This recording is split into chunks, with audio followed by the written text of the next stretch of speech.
20 dikali 3. Dapat hasil 960. Maka berarti jumlah ikan unit semuanya berapa? 960. 960 apa? Ekor. Sampai sini paham? Paham, Bu. Di sini ada contoh soal selanjutnya.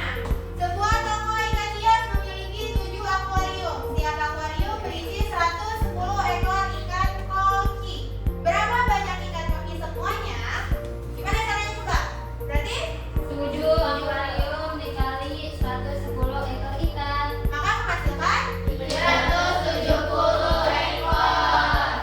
sampai sini paham Bu perhitungan perkalian? Paham, Bu. Baik anak-anak, kesimpulan pembelajaran pada hari ini adalah ikan merupakan hewan yang hidup di air. Ada di air asin dan ada di air tawar. Ikan juga memiliki ada yang bersisik dan juga ada yang memiliki lendir. Sampai sini paham? Paham, Bu. Baik anak-anak, sebelum kita pulang maka kita berdoa dipimpin oleh Fahri. Siap, Siap. berdoa dimulai.